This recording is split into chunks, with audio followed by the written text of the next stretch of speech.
అందరికీ నమస్కారం.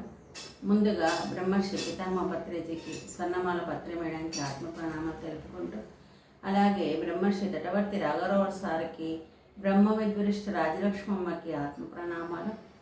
ఈరోజు మనము పత్రిజీ సందేశం తీసుకుందాం. విశ్వశక్తి ప్రాణశక్తిగా ఎలా నిలుపుకోవాలి అనే ప్రశ్న కొందరు శిష్యులు వేయడం జరిగింది. దానికి సార్ చెప్తున్నారు ఏంటంటే, విశ్వశక్తిని తీసుకుంటే మనకు ఎంతో బుద్ధి వికసిస్తుంది. విశ్వశక్తి వల్ల మన రోగాలు తగ్గిపోతాయి. విశ్వశక్తి వల్ల మన మనసు శుద్ధి అవుతుంది. విశ్వశక్తి వల్ల మనము ఏది అనుకుంటే అది చేయగలము. విశ్వశక్తి వల్ల మంచిగా చేస్తాము, ఎందుకంటే మనసు శుద్ధి అవుతుంది కాబట్టి చెడు చేయము. మళ్ళీ విశ్వశక్తి వల్ల మనము ఏదైనా సాధించవచ్చు.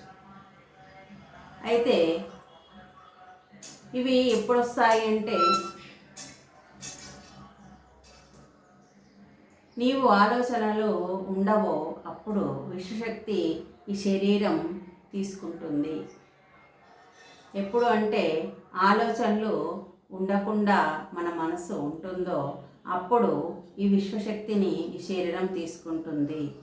మనస్సు అడ్డుగా ఉంది, విశ్వశక్తిని తీసుకోకుండా మనస్సు అడ్డుగా ఉంది. విశ్వశక్తి రావడానికి ఇప్పుడు ఉదాహరణకు ఒక నల్ల ఉంది. ఎందుకు ఆ నల్ల ఉంది కానీ నీళ్ళు రావడం లేదు? ఎందుకు అంటే దానిలో ఏదో అడ్డుగా ఉంది. ఎప్పుడైతే దాన్ని ఇలా మనము తిప్పుతామో నల్లని, అప్పుడు మనకు నీళ్ళు వస్తాయి. అంటే ఇక్కడ దాన్ని తిప్పుకోవడం అనేది అడ్డు. ఆ అడ్డు తొలగించినప్పుడు నీళ్ళు వస్తాయి. ఏదో అడ్డు పెడితేనే కదా నీళ్ళు రాకుండా ఉంది నల్ల.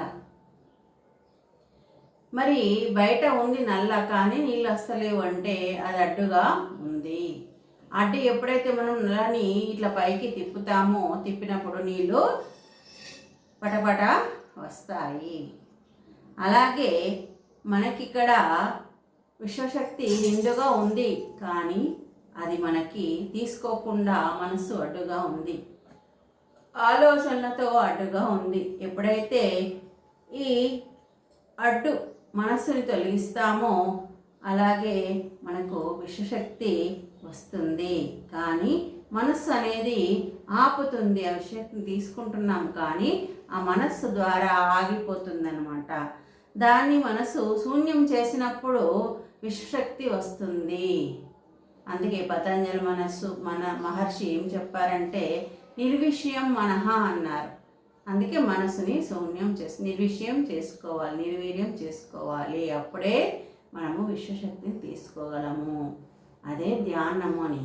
మరి మనసుని నియంత్రించడమే ప్రధానమైన ఉన్నతంగా, అదే ఉన్నదంతా అదే. ఏముంది? మనస్సు. మరి మనసు నియంత్రించడం ప్రధానమైన పని, మనకు కర్తవ్యం. అది ఒకటే ఉంది. మనస్సు నియంత్రించడం వల్లనే మనకు విశ్వశక్తి తీసుకోవడం జరుగుతుంది. మనసు ఒక్కటే ఉంది, దాన్ని శూన్యం చేసుకోవడం అంటే ధ్యానం ద్వారానే సాధ్యం.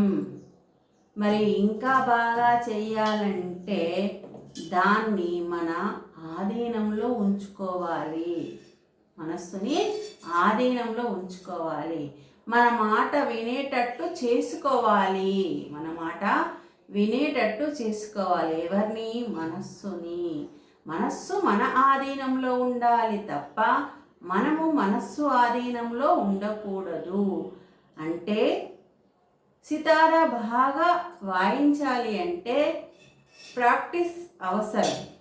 అలాగే మనస్సుని నియంత్రించాలి అంటే తీవ్ర ధ్యాన సాధన బాగా ప్రాక్టీస్ చేయాలి. సాధనతో పనులు సమకూరు ధరణిలో, సాధనతో సమకూరు పనులు ధరలోనా. రెండు రకాలుగా మనము విభజించుకోవచ్చు.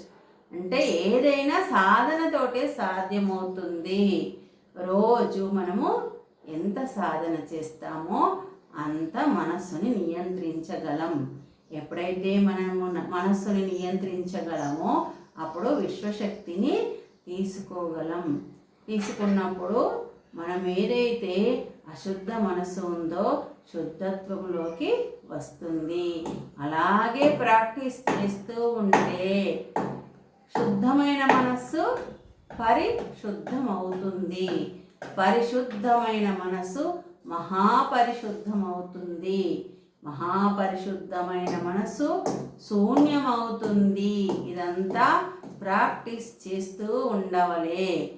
దానికి ఇంకా శుద్ధ సాత్విక ఆహారం తీసుకుంటూ ఉంటే ఇంకా స్వాధ్యాయం, బుద్ధికి మనము స్వాధ్యాయం అంటే సాధన మీద కూర్చోవాలనే బుద్ధి మనకు ఉండాలి. అంటే దానికి ఆత్మజ్ఞానం సంబంధించిన పుస్తకాలు చదవాలి. ఇంకా ఈ జ్ఞానాన్ని ఇంకా పెంచుకుంటూ సాధనలో నిమగ్నం అవ్వాలి అంటే ఇంకా సజ్జనులతో సాంగత్యం చేయాలి. ఇలా మనము ప్రతిరోజు మనం నిజ జీవితంలో చేసే పనులతో పాటు వీటిని కూడా ప్రాక్టీస్ చేస్తూ ఉంటే మనము మనసుని శూన్యం చేసుకోగలము. లేదంటే మనసు కోతి వంటిది అని మనకు పెద్దలు చెప్తూ ఉంటారు. అలాంటి మనస్సుని స్వాధీనపరచాలి అంటే ఎంతో శ్రమపడాలి. దాని ఫలితాన్ని పొందగలము, లేదంటే ఫలితాన్ని పొందలేమన్నమాట. ఏదానికైనా ప్రాక్టీస్, సాధన అవసరము.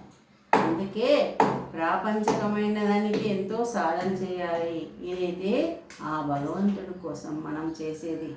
కాబట్టి ఆ విశ్వశక్తి ఉంటేనే ఆ భగవంతుడి మీద దృష్టి మనది పడుతుంది. అందుకే ఆ విశ్వశక్తిని తీసుకుంటూ మన సాధనని ముందుకు వెళ్ళవలెను అని మనకు పత్రేజీ గురువు గారు అందించడం జరిగింది. ఆయనకు ఒకసారి ధన్యవాదాలు తెలుపుకుంటూ థ్యాంక్ యూ.